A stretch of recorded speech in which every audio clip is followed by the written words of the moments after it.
Days had passed since Nonyelum brought Ekene to her house. His wounds were healing thanks to the herbs and concoctions she fed him day and night. The rumors had lingered on, spreading quicker than a wildfire. Some of the villagers said Ekene was a spy. Others said the warriors of Abomiri were already planning an attack on the people of Amoji. Fear and uncertainty held some parts of the village to ransom, but Nonye had paid no attention to any of them. Ekene had been supportive. He helped with some of the chores, sweeping the surroundings and gathering firewood. This morning, he had wanted to go to the farm with Nonyelum, but she had insisted he stayed back. "I am glad you're getting better, but letting you go to the farm with me is a risk I cannot afford yet," she had told him. Not long after Nonyelum had left, her uncles came to her house. "Nonyelum, come out here," Uncle Okeke called, voice heavy with animosity. But instead of Nonye, a brawny-looking man came through the door. He possessed the charisma of a warlord, tall and intimidating. His dark skin and muscles were a definition of raw masculinity. Nonyelum's uncles cowered in his presence. Their knees almost gave away. But Ekene showed humility. "Ndi Ichie Ototuoma," he greeted. It was perhaps due to his humility that Uncle Okeke found the courage to speak. "So you are the warrior from Abomiri who has brought us this calamity." Ekene was momentarily fazed by his statement. "I am sorry, Ichie, but I do not know what you are talking about," he replied. But the men were in no mood to give any explanation. "Where is Nonyelum?" Uncle Amadi asked. "She has gone to the farm." The uncles whispered amongst themselves, and then Uncle Okeke said, "Tell her we will be back by sunset." Ekene did not know who they were to Nonyelum, but he could already feel the bitterness in their voice whenever they mentioned her name. He was not ignorant of the rumors about him. He had heard Nonyelum and Ifoma whispering about it, but for some reason he had chosen to stay. In the evening, Nonye sat at the foot of the palm tree in her compound, sorting a basket of melon seeds. Ekene had told her about her uncle's visit, and she was ready to face them again after many years. "Your people think my staying here will cause them trouble," Ekene said while peeling off the back of a palm nut. "The people of Eziani are troublesome. It is not about you, Ekene," Nonye cut in. "What do you mean?"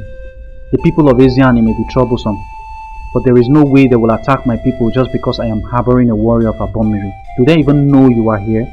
"I thought the same too," Ekene threw in. "Like I said, it is not about you." Nonye raised her head while she spoke and saw her uncles coming toward her. That feeling of derision was reignited inside of her. It made the hairs on her back stand like those of a feline. She looked at Ekene and said, "Let me handle this." Their family ties had been severed long ago. Exchanging greetings would be a charade. "I see this stranger is still living with you," Uncle Okeke said. "What do you want?" Nonye snapped, bitterness clawing at her voice. "You never learn, you little girl," Uncle Okeke noted. "But I guess you will this time, the hard way. Igwe Akokalia demands your presence in his palace at once." Nonyelum recoiled upon hearing that. She had not expected the rumors to reach the king, let alone be summoned by him. She looked briefly at Ekene and then turned to Uncle Okeke. "I am right behind you." "No," he snapped. "He demands you come with us, and I said I am coming behind you." They both glared at each other eye to eye like gladiators. In their hearts was bitterness perhaps only death could resolve. "I do not know who beats these drums for you," Uncle Okeke said, "but their end is near. Do not keep the king waiting." He and Uncle Amadi turned around and left. "It is clear I am not welcome here," Ekene stated. "I have to go." "I already told you, this is not about you," Nonye insisted. "We will go to the palace together. The king is a just and wise man.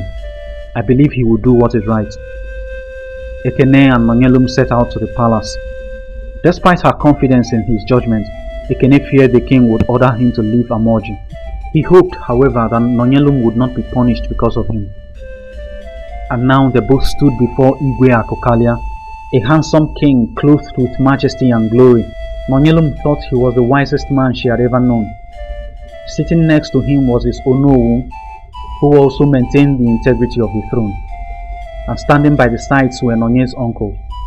It has been brought to my notice that you are harboring a warrior of Abomiri in your house. Is that true? The king asked. Yes, my king, Nonyelum answered. Here he is. She gestured at Ekene. Igwe Akokalia looked briefly at Ekene and continued. And do you know that his continued stay in your house has brought unrest in my kingdom? Nonyelum swallowed hard, keeping her gaze at the throne. I am sorry, your majesty, but I am not aware of any unrest. But if there is, I believe it is a misconception based on ignorance and prejudice. How do you mean? The king interrogated. Amorji is known for her proverbial hospitality. I met this young man lying unconscious in my farm 2 days ago, wounded. Forgive me, my king, but should I have left him to die? The king glanced at Nonyelum's uncles, who lowered their heads slightly. Pardon me, your majesty, for I do not mean to speak out of turn, Ekene said. But my mother had always told me about how good the people of Amorji were. This maiden proved that by saving my life. And may I add that the war between the people of Abomiri and Asian is over. Peace has returned to both communities.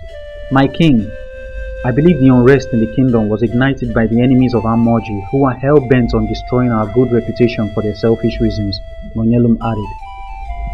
The king was silent for a moment. Then he leaned closer and deliberated quietly with Yonowu. He said, I have heard your plea. I shall investigate the rumors, and if they are true, the young man must leave the kingdom, and you, Nonyelum, will be punished accordingly. If they are false, the perpetrators will suffer the consequences, but the warrior can stay while the investigation progresses. The investigation may not have begun yet, but Nonyelum was convinced she had won already. She knew Igwe Akokalia was not one to be bought, and so she was certain it would end in her favor. And while the investigation progressed, calm returned to Amorji. Nonyelum and Ekene moved about the community freely. They went to the farm together. At the stream, they played with the water. They held hands while walking through the village paths. As time went by, they became so fond of each other, neither of them wanted to leave the other's side. One time, Nonyelum saw Ekene talking with the other maidens. She held grudges against him for days, unaware of what it meant, unaware of her feelings. Ekene had to beg and explain himself throughout the time.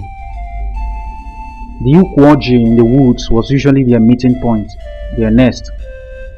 They would play and tell each other stories in the evenings and some mornings. Nonyelum would tell Ekene the laws governing Amorji, what to eat and what not to eat. Unfortunately, she was yet to tell him about Ngene, the goddess. One evening, Ekene waited for Nonyelum at the Ukwoji. She had gone to check out the leaves of a tree she had spotted some distance away. Ekene leaned against the tree, doodling with a stick in his hand. The birds chirped and fluttered about overhead. He could see Nonyelum from where he was sitting, ready to spring into action if anything went wrong. But as he raised his head, he saw something on the ground, a few feet away. It was a bracelet made of fine gold. It glowed as though it reflected the evening sun. Ekene had not seen anything as beautiful as it before. He was surprised, however, that something so precious was just lying there on the ground. And how come neither he nor Nonyelum saw it when they first came to the tree? Ekene got to his feet. He was reluctant to go closer. The bracelet seemed unnatural, yet its beauty was irresistible. He summoned the courage to go closer, one step at a time, eyes unblinking. He got to the bracelet. Its golden glow was so appealing to the eyes. Ekene reached forth, but his hand stopped mid-air. But he didn't think such a beautiful gem would be dangerous. Besides, it could be a gift from the gods. And so he reached further and picked it up. It felt cold and smooth to the touch. Ekene admired it with running passion. And then he slipped it through his left hand. It settled just right around his wrist. He was still admiring the bracelet when Nonyelum called out, "What is that on your wrist?" She came closer, and realizing what the bracelet was for, she cried out, "Oh no, what have you done? Please take it off quickly." What? Why? Ekene asked, confused. Don't ask questions, Ekene, just take it off. Nonyelum tried to shove the bracelet off his wrist, but it had suddenly become too tight. After a bit of struggle, Ekene himself finally took the bracelet off and dropped it back on the ground. It continued to glow all the while. This is Ngene's Oledo, Nonye revealed, and before you ask me what it means, I will tell you. It is a spiritual bracelet that appears once in 8 years. It is a gift from Ngene, the goddess, to any man she desires and wants to make her companion. Companion? Ekene cotton. What are you saying? That you picking up the bracelet and wearing it means you have been... Please don't say it. It's the truth, Nonye continued. But we can find a way around it, and while we do that, no one must know about what happened here. Come, let's get out of here. She took him by the hand and dragged him along. This bit of knowledge threw Ekene into a tense, and as they walked away, the bracelet disappeared into thin air.